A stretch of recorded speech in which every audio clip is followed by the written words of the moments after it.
Olá, sejam todos bem-vindos ao Encontro com o Evangelho, assistência espiritual online, virtual do Centro Espírita União e Fraternidade. Então, eu convido a todos a entrarmos em oração para iniciarmos esse encontro tão gostoso com Jesus, com os benfeitores amigos, onde cada um de nós com certeza irá receber todas as energias que necessita para o seu fortalecimento físico, mental e espiritual. Mas para isso nós precisamos nos ligar a essa equipe espiritual. E nós nos ligamos com o nosso pensamento. Por isso, se quiserem, fechem os olhos e vamos nesse instante mentalizando a figura do nosso Mestre Jesus. Mas Jesus sorrindo, de braços abertos, nos recebendo, com toda a sua alegria, com seu amor, com a sua paz. E nós vamos indo ao encontro com Jesus, sentindo aquele abraço tão gostoso. E nesse abraço, cada um de nós sente as forças sendo reabastecidas, o ânimo voltando, a coragem se intensificando, porque nós vamos sentindo todo esse amor de Jesus, a presença de Jesus nos dizendo que está sempre conosco, nos ajudando em todos os momentos. E assim, Jesus, nós te sentimos ao nosso lado, te sentimos em nosso coração. E que hoje, Jesus, cada um de nós possa ter a sua mente fortalecida, apaziguada, para que nós possamos ter serenidade para refletirmos, compreendermos a mensagem de hoje do teu Evangelho e que possamos, assim, com lucidez, termos a coragem de colocarmos em prática, sabendo que é só te seguindo, Jesus, que nós seremos felizes, porque o Senhor é o nosso mestre, é o nosso guia e quer o melhor para nós.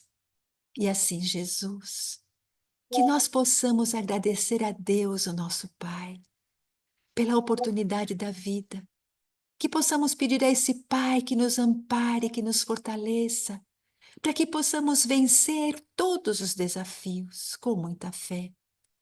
E juntos, nós vamos iniciando essa assistência espiritual, dizendo: Pai nosso que estás no céu, santificado seja o vosso nome. Venha a nós o vosso reino, seja feita a vossa vontade, assim na terra como no céu. O pão nosso de cada dia nos dai hoje. Perdoai as nossas dívidas, assim como perdoamos os nossos devedores. E não nos deixeis cair em tentação, mas livrai-nos de todo o mal. E assim, Jesus, que as tuas bênçãos se derramem sobre o nosso querido Marcos, que hoje estará aqui nos conduzindo nas reflexões dos teus ensinamentos. Que assim seja. Graças a Deus.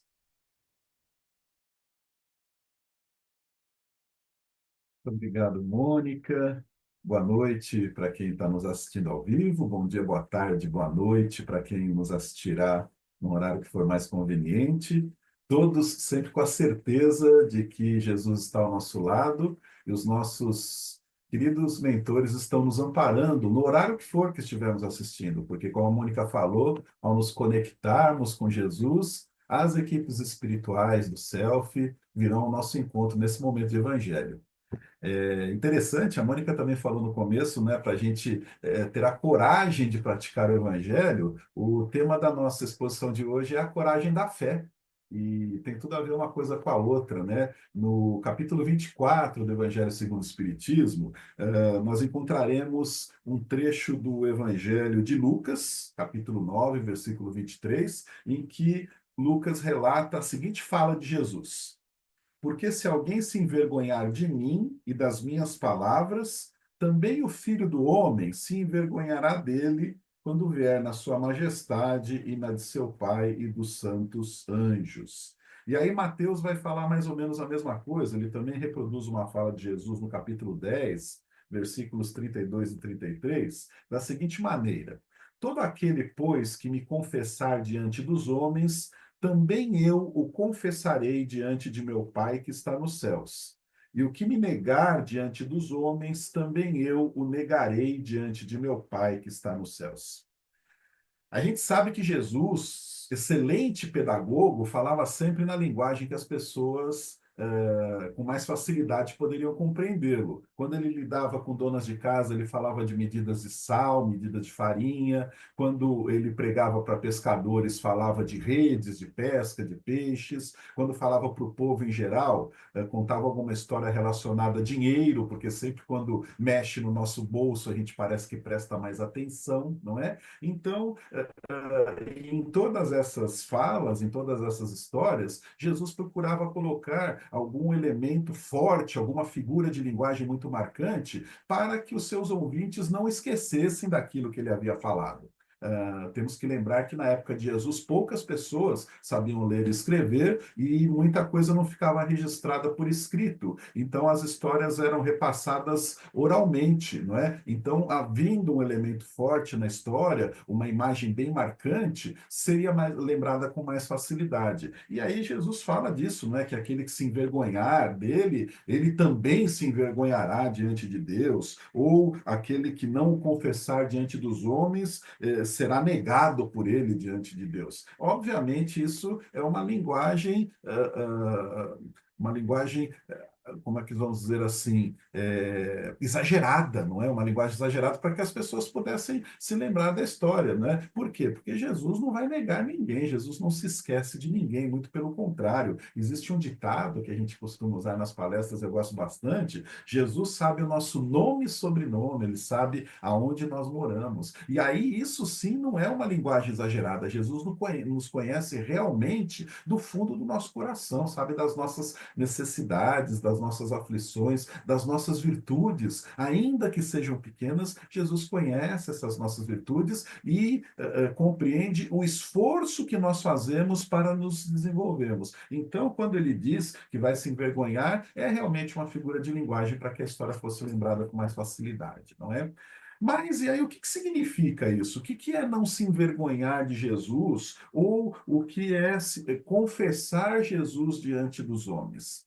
Uma coisa bem simples, é seguir os seus ensinamentos. E no nosso mundo de hoje, cada vez mais isso parece, né, com o avanço da tecnologia, com tantos apelos materiais que existem, nos chamando para essa vida mundana, parece que essa frase faz todo sentido. Muitas pessoas, incluindo espíritas, católicos, protestantes, cristãos de qualquer vertente religiosa, muitos têm vergonha de assumir Jesus. Vocês sabem que hoje, por coincidência, e não existe coincidência, não é? Mas hoje eu estava dando aula lá na escola de manhã, e aí eu vi a mochila de um dos meus alunos, ali na faixa dos 15, 16 anos, que é uma faixa problemática, porque nessa idade as pessoas têm muita vergonha de falar de religião e querem se misturar com a turma, fazendo coisas até ilícitas, não é? Então eu vi a mochila de um aluno escrito assim: eu sou o caminho, a verdade e a vida. E aí eu fiquei curioso com aquilo, né? Porque um jovem é difícil expressar assim a sua religiosidade, ainda mais na mochila. Era um dizer bem grande, não era pequenininho, não. Uma estampa bem grande. E aí, quando eu me aproximei dele, eu perguntei: por que que você tem esses dizeres na mochila? Aí ele falou assim: porque eu vou na igreja. E eu falei: e você leva isso como lema da sua vida? Eu sou o caminho, a verdade e a vida? Ele falou: levo. E aí é interessante porque ele era amigo de um outro rapaz chamado Davi, e faz pouco tempo, faz um mês mais ou menos, eu vi que o Davi estava com aquele plástico no braço de quem faz tatuagem. E aí eu perguntei: que tatuagem que você fez aí? Estava coberta, né? Aí ele puxou a manga para cima e me mostrou uma estrela de Davi. E eu falei: você é judeu, né? Ele falou: não, mas eu gosto da estrela de Davi porque ela representa a minha ligação com Deus. Ele falou alguma coisa assim, né? Então, olha só, dois jovens de 15, 16 anos, amigos. E aí é interessante porque os amigos se procuram porque tem algo em comum, não é? O em comum deles era a religiosidade. Um deles tatuando a estrela de Davi porque era um símbolo que representava para ele a ligação com Deus, e o próprio nome dele é Davi, então a gente imagina que a família é religiosa, né? E o outro levando na mochila o dizer: eu sou o caminho, a verdade e a vida. Muito bacana isso, gente. São jovens que não têm vergonha de expressar a sua religiosidade, não têm vergonha de assumir Jesus diante dos homens. Certamente, esses jovens, participando de uma festa, saindo com seus amigos, farão coisas condizentes com os ensinamentos que constam no Evangelho. Ao contrário de muitos de nós que, apesar de acreditarmos e acharmos certo o que está no Evangelho, no dia a dia, na nossa vida social, naquela conversa com os colegas de trabalho, etc., acabamos negando Jesus. Como? Nos envolvendo em algum tipo de situação, né?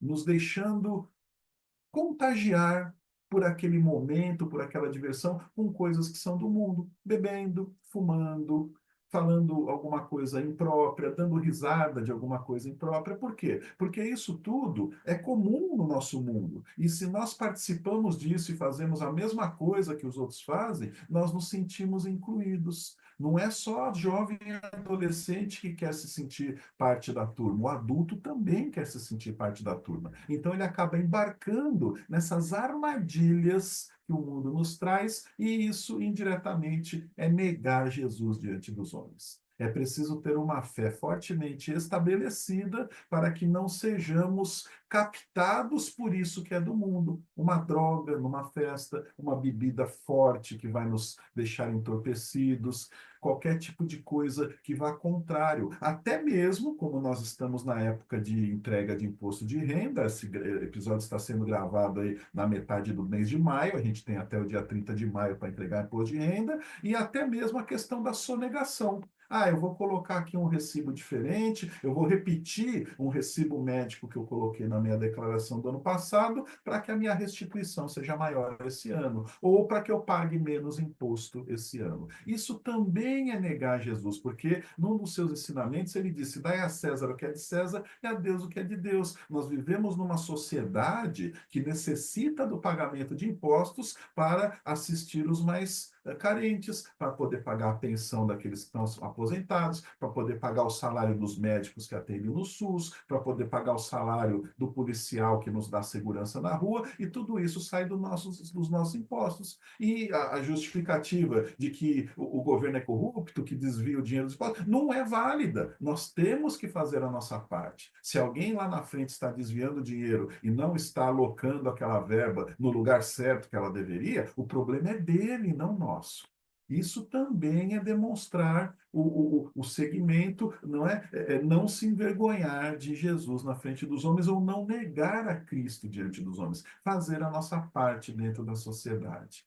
A nossa fé, que eu disse que ela tem que ser firmemente estabelecida, principalmente dentro do espiritismo, que prega a fé raciocinada, ela vai se desenvolvendo aos poucos, com o estudo da doutrina, com a participação nos cursos que os centros oferecem, com a leitura diária das obras de Kardec, com a frequência às palestras que as casas espíritas promovem e também através de fatos cotidianos da nossa vida. Nós vamos aprendendo a desenvolver a nossa fé através de coisas comuns do nosso dia a dia. Por exemplo, um trabalhador que combina com o seu empregador, que vai trabalhar por um determinado salário, ele trabalha durante 30 dias para, após esses 30 dias, receber o crédito no banco e colocar o dinheiro daquele mês no bolso. Isso é um desenvolvimento da nossa fé. Nós trabalhamos acreditando que o patrão vai nos pagar no final do mês.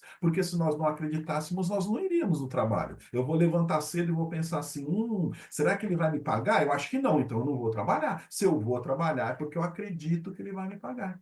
Quando eu entro num carro, como passageiro, como motorista, nem passa pela minha cabeça o fato de que quando se pisa no pedal do freio, aquele carro para. Por quê? Porque eu confio que isso vai acontecer. Existe tanta gente envolvida por trás de um mecanismo que aparentemente é simples, que é pisar no pedal do freio, não é? Mas é uma engenhosidade mecânica ali, cheia de detalhes, que veio da fábrica, vários funcionários trabalharam, tem que ter o fluido de freio no nível certo no carro, as pastilhas têm que estar numa espessura determinada, o disco de freio tem que estar direitinho e tal. Ou seja, um monte de coisa que eu preciso acreditar acreditar que vai funcionar, porque senão o carro não vai parar na hora que pisar no freio. E eu não penso nisso. Por quê? Porque eu acredito que quando se pisa no freio, o carro para. Quando eu tomo um avião para viajar a negócios, a turismo, para ir visitar alguém, eu acredito que aquele voo vai sair daqui de São Paulo e vai pousar no seu destino sem nenhum tipo de problema. Aí vai ter alguém que vai brincar assim: ah, Marcos, eu torço para que ele chegue, não é? Sim, mas até a própria torcida é uma prática de fé. Eu acredito que vai acontecer. Falando em torcida, quando eu assisto um jogo de futebol, de basquete, de vôlei, e eu fico torcendo para o meu time, eu acredito que o meu time vai ganhar. Eu estou praticando o ato de crer em alguma coisa. Tudo isso me leva a desenvolver a fé. Quando um pai e uma mãe levam o seu filho pequeno, que nem sabe falar, levam o bebê no médico, e aquele pediatra, através da interpretação de pequenos sinais que aquele bebezinho pode dar àquela criança, né? Pelo choro, pelo apalpamento, a barriguinha tá dura, não tá dura, o pé tá mexendo direitinho, sei lá qual que é o problema, né, que levou ao médico, mas enfim, o pediatra, baseado nos seus ensinamentos e naquele diagnóstico, vai dar um determinado, um determinado remédio, um determinado tratamento. E os pais acreditam naquele tratamento. Por quê? Porque eles levaram o médico lá com fé de que aquele pediatra conseguiria solucionar o problema do seu filho. Tudo isso, gente, é um treinamento para a nossa fé, é o desenvolvimento dessa fé que vai nos levar a praticar a fé raciocinada e vai nos levar, então, através da fé raciocinada, praticar os ensinamentos de Jesus. O espírita acredita porque entende, não porque alguém lhe disse e ele aceita aquilo sem passar pelo crivo da razão. Qual que é o entendimento que eu estou tentando buscar agora junto de vocês aí? É o entendimento de que ao seguirmos os ensinamentos de Jesus que estão no seu evangelho, nós conseguiremos levar essa nossa reencarnação de uma forma tal que quando voltarmos ao plano espiritual estejamos um pouquinho melhor do que antes. Porque o espírita sabe que a reencarnação é um instrumento de progresso espiritual. Então, para que esse progresso ocorra, eu tenho que seguir alguns procedimentos. Dentre eles, o maior é seguir os ensinamentos de Jesus. Afinal de contas, Allan Kardec perguntou: quem é o tipo mais perfeito que Deus ofereceu à humanidade para servir de modelo e guia? E a resposta dos espíritos foi: ver de Jesus. E vejam que interessante, Kardec, com toda a sua perspicácia, com toda essa sua sabedoria, não perguntou qual o tipo mais perfeito que Deus ofereceu aos espíritas, mas à humanidade. Então, exemplo de conduta de vida, modelo e guia para a nossa existência, Jesus não é só para os espíritas, é para a humanidade, é para todos os cristãos e até para aqueles que ainda não conhecem a sua mensagem. Jesus falou: haverá um dia na terra que existirá um só rebanho e um só pastor. Isso não significa que todo mundo tem que ser cristão, que todo mundo tem que ser católico, que todo mundo tem que ser espírita. Significa que quando a humanidade praticar as leis do Evangelho, que podem ser resumidas em fazer ao próximo aquilo que eu gostaria que fizesse para mim, o mundo será um mundo melhor do que é hoje. Um só rebanho e um só pastor. Jesus falou também, não é? Todos os mandamentos, toda a lei, os profetas podem ser resumidos em dois: amar a Deus sobre todas as coisas e ao próximo como a si mesmo. Amar ao próximo como a si mesmo é fazer ao outro o mesmo que gostaria que os outros nos fizessem. É não fazer ao outro o mesmo que nós não gostaríamos que os outros nos fizessem. Essa é a lei áurea do cristianismo. E nós espíritas somos cristãos. Em outra passagem, aqui mesmo do Evangelho segundo o Espiritismo, aí a gente está agora no capítulo 24, né? Se voltarmos ao capítulo 14, honra teu pai e tua mãe, nós acharemos aquele trecho do Evangelho de Marcos ou de Mateus, né? Os dois contam a mesma coisa, em que Jesus estava numa casa ensinando, e quando Jesus chegava em algum lugar, ficava lotado de gente, uma multidão sempre o seguia, não é? E Jesus estava lá num determinado ponto da casa e não dava para mais ninguém de fora entrar. Então, de repente, a sua mãe e os seus parentes se aproximam e alguém avisa: Jesus, sua mãe e seus irmãos estão lá fora. E aí, né, a palavra irmãos, ela pode ser tomada sob vários sentidos. A língua hebraica era uma língua pobre, podia significar primo, podia significar parente, ou podia significar irmão mesmo. Não devemos nos espantar se Jesus tivesse irmãos. Isso não tem a mínima importância, não é? Então avisam, Jesus, sua mãe e seus irmãos estão lá fora. E aí Jesus, como não perdia nenhuma oportunidade de passar uma lição, um ensinamento, ele pergunta assim: quem é minha mãe e quem são meus irmãos? E aí todos se admiram, ué, mas ele não sabe quem é a mãe dele, não sabe quem são os parentes dele, e logo em seguida ele completa: o que fizer a vontade de Deus, esse é meu irmão, minha irmã e minha mãe. Por que que eu citei essa passagem do Evangelho de Marcos e de Mateus? No Marcos está no capítulo 13 e no Mateus no capítulo 12. Porque isso daqui está intimamente relacionado à coragem da fé, à coragem de proclamarmos Jesus em nossa vida nas situações comuns do nosso dia a dia. Quando nós entendemos que para nos aproximarmos de Jesus ao ponto de sermos identificados como um parente dele, precisamos praticar a vontade de Deus, o que fizer a vontade de Deus, esse é meu irmão, minha irmã e minha mãe. Então, para nos aproximarmos como parentes de Jesus, parentes próximos, irmão, irmã e mãe, precisamos praticar a vontade de Deus, vamos compreender que levar os ensinamentos de Jesus para tudo o que fizermos é o segredo para a busca da nossa felicidade. A nossa felicidade consiste em termos uma consciência tranquila, em deitarmos à noite a cabeça no travesseiro e não termos preocupações, sabermos que não ofendemos ninguém, que não causamos prejuízo a nenhum de nossos semelhantes, que fizemos todo o bem que poderíamos ter feito. E se não fizermos hoje, que façamos amanhã. Esse é um exame de consciência proposto por Santo Agostinho, lá no finalzinho no Livro dos Espíritos, nas suas últimas perguntas, 1019, se não me engano, não é? 1019A, né? Então, Santo Agostinho dizia, toda vez que nós formos dormir, que nosso dia passe em exame na nossa consciência. Fiz todo o bem que podia, ofendi alguém, se ofendi, no dia seguinte eu vou lá e me desculpo. Se eu tive uma oportunidade de praticar a caridade e não fiz, e aquela oportunidade, 919, a Mônica está dizendo isso mesmo, né? Então, se tivermos a oportunidade de praticarmos a caridade e essa oportunidade ainda estiver viva amanhã, vou lá e pratico a caridade. Se eu puder defender alguém que está sendo caluniado e a pessoa não está presente, que eu defenda essa pessoa. Ah, falaram mal de alguém e ela não estava presente, amanhã eu vou lá e conserto. Se eu fui o caluniador, eu vou lá e peço desculpas, não é? Esse exame de consciência diário nos leva a um estado de cristandade, vamos dizer assim, permanente. Tudo aquilo que a gente vai treinando vira hábito. E aí, quando o hábito está enraizado na nossa personalidade, tudo que fazemos soa naturalmente. Então, o bem que podemos fazer, depois de tanto treinarmos, ele vai ser uma característica permanente da nossa personalidade. O perdoar vai ser uma característica permanente. O não falar mal dos outros, o falar bem sempre que pudermos, o ajudar sempre que pudermos. E aí, em qualquer lugar que nós estivermos, estaremos praticando a coragem da fé no nosso trabalho, dentro da nossa casa, na rua, no centro espírita, no relacionamento com os parentes, com os amigos. Isso é muito importante, gente, porque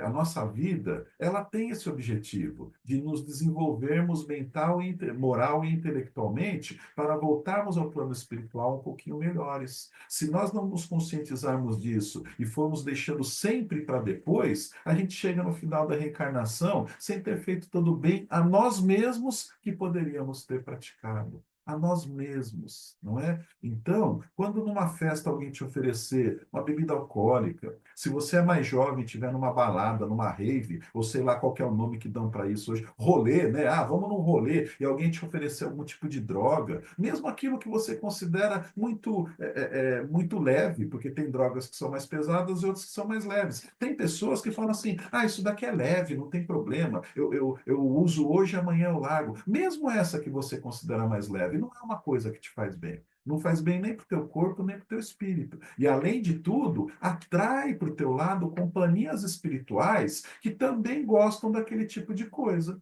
Se o espírito ainda gosta disso que lhe dá sensações de prazer material, não é um espírito elevado. E você quer ter um espírito que não é elevado te acompanhando onde você for?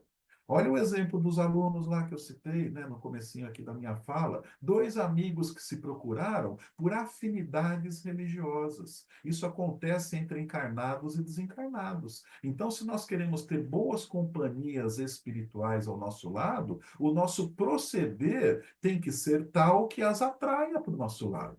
Se eu vou na direção contrária, eu vou atrair espíritos, mas espíritos contrários ao bem, espíritos contrários ao equilíbrio, espíritos contrários à harmonia e ao equilíbrio emocional. Quero me manter emocionalmente equilibrado, quero lutar contra uma tristeza que teimosamente me persegue. Atraia boas companhias espirituais, boas leituras, prática do bem, chame Jesus para conviver junto de você.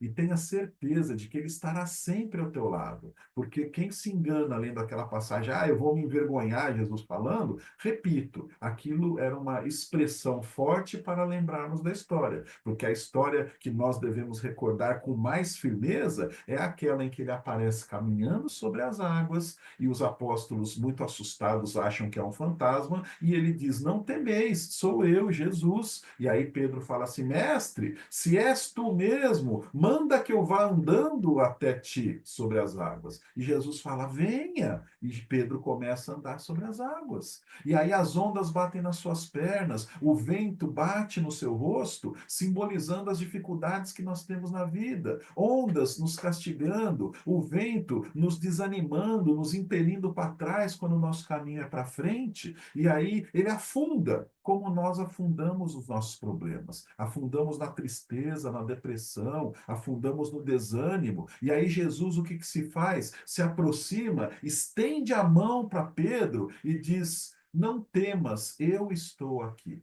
Pega Pedro pelas mãos e tira de dentro da água. Não temas, Jesus está ao teu lado sempre. Acredite nisso, pratique os seus ensinamentos e seja feliz. Muito obrigado pela sua atenção e Jesus nos abençoe sempre.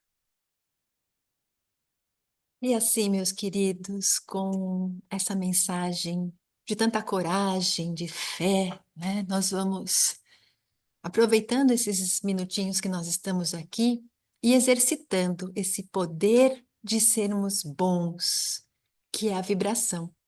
Vibrar é nós sentirmos sair, né, das nossas fibras mais íntimas, aquela energia de amor, de coragem, de fé que nós desejamos para nós e para toda a humanidade. E quando nós nos unimos em oração, é um poder tão grande que nós nos transformamos na luz que Jesus disse. Então eu convido a todos a nos unirmos em pensamento, em coração, nessas vibrações. E desejando nesse instante que todo o nosso amor, o nosso desejo de ajudar, aquela nossa vibração de saúde, de coragem, de bom ânimo, de alegria, de fé, possa envolver o nosso planeta, envolver toda a humanidade, principalmente aquela, Senhor, que passa por dificuldades na área da saúde física e emocional. Que aqueles, Senhor, que estão tão desesperados, aflitos, tristes, desencorajados, possam receber essa vibração de bom ânimo, de coragem, de fé.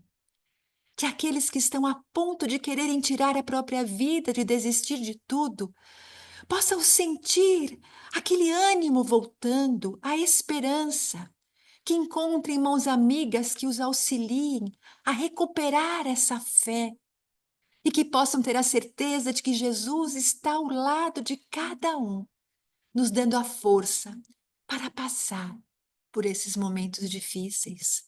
Porque, como Maria disse ao nosso querido Chico Xavier, tudo passa. Assim como as coisas boas passam, os momentos difíceis também passam.